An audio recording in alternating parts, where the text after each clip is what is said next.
예, 대통령 담화문에서 나왔던 하이브리드 전 그와 관련해서 계엄 선포 상황을 국가 비상사태라고 판단한 것에 대해서 말씀을 드리겠습니다. 예, 계엄을 선포할 수 있는 상황으로 헌법 77조 1항과 계엄법 2조 2항의 전시, 사변 또는 이에 준하는 국가 비상상태로 규정하고 있습니다. 그래서 일반 국민들은 비상계엄을 선포할 수 있는 상황으로서 전시, 사변과 같이 전쟁이나 물리적 폭력이 발생한 경우만을 상정하기가 쉽습니다. 그러나 오늘날 헌정의 위기는 전쟁, 폭동과 같은 경성 위기뿐만 아니라 다양한 위기에서 연성 위기가 발생할 수 있습니다.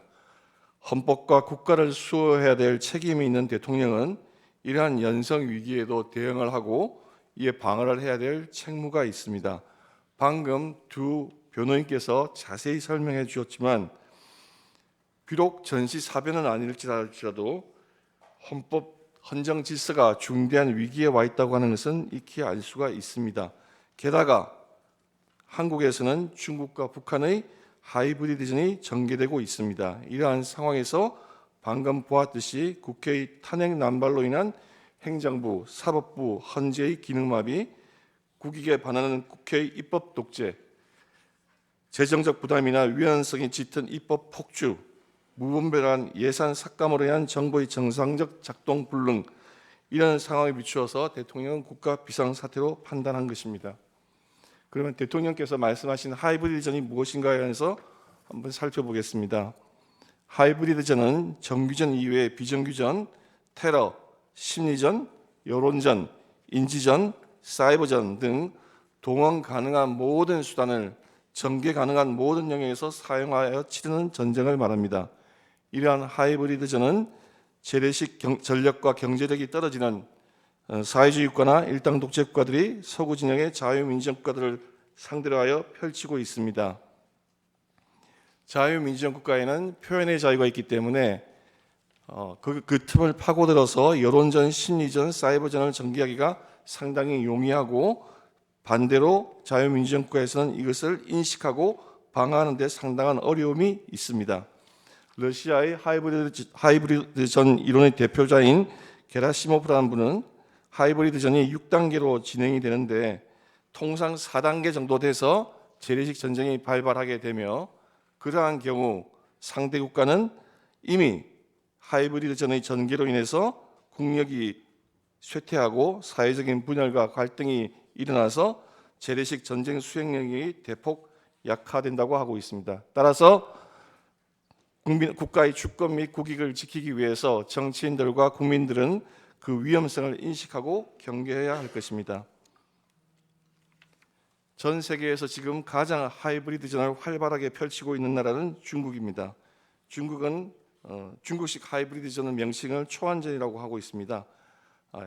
사기에 나오는 초안전이 아니고 한계를 초월한다, 한계가 없다고 하는 의미에서 초안전입니다. 지금 중국이 세계 여러 나라에서 펼치고 있는 이러한 하이브리드전의 정치적 영향력 공작을 살펴보면 그들이 한국에서도 어떠한 일을 하고 있으리라는 것을 예상할 수 있으므로 한번 그 사례를 살펴보겠습니다. 중국은 2019년 및 2021년 캐나다 총선에 계획을 해서 최소 11명 이상의 친중 후보를 당선시켰습니다.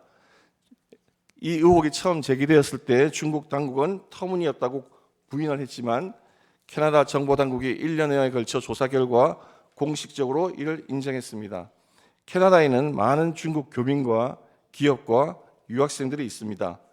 그들을 이용해서 친중 후보에게 불법 자금을 지원하고 선거운동을 도와주며 반대로 반중 후보에 대해서는 낙선 운동을 하고 흑색 선전을 유포하는 등으로 정치적 영향력 공작을 합니다.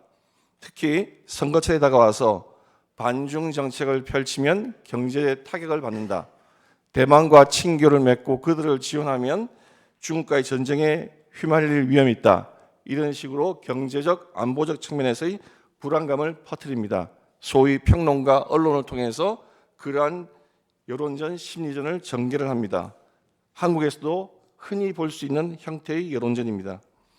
그 외에 중국은 2020년 호주 선거에도 개입했습니다. 호주에 광산업이 큰 이권이 있기 때문에 호주에 진출한 중국 기업들에게 유리한 지위를 주기 위해서 총선에 개입을 했고 대만 선거에는 물론 개입을 하고 있습니다.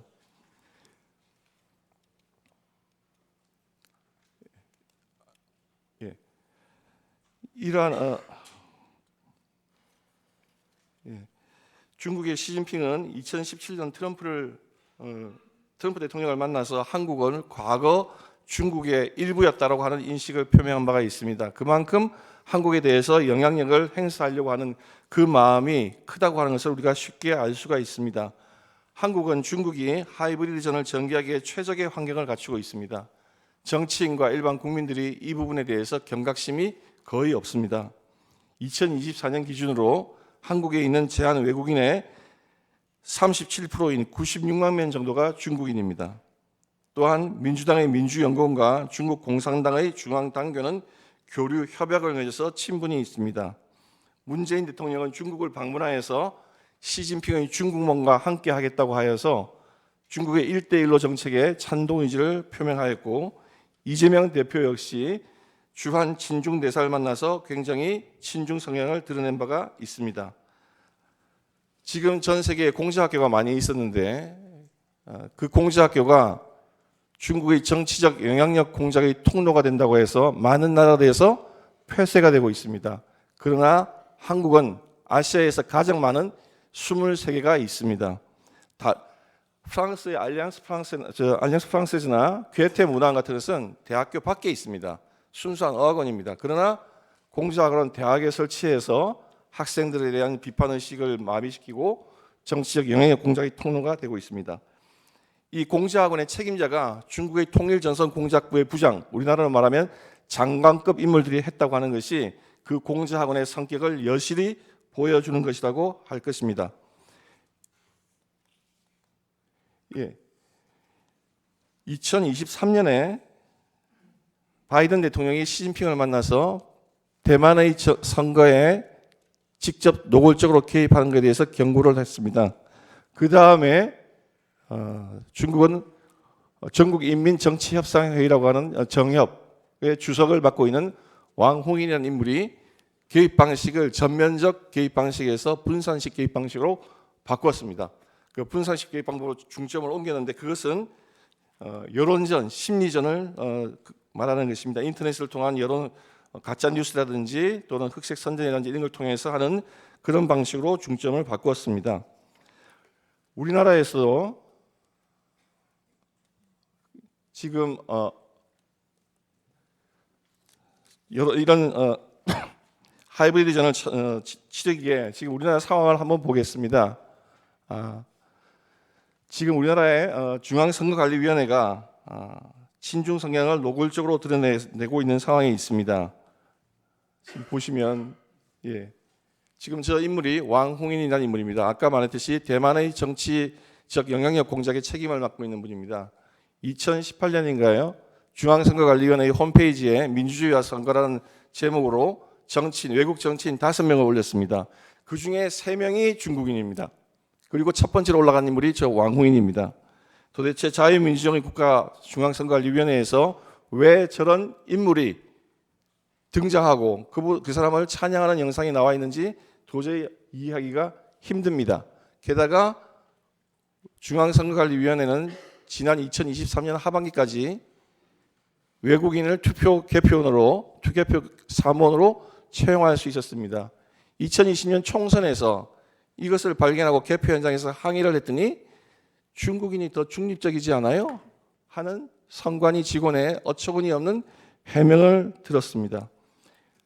자, 가장 하이브리드 공작에 취약하고 중요하면서도 취약한 것이 중앙선관위의 서버 시스템입니다.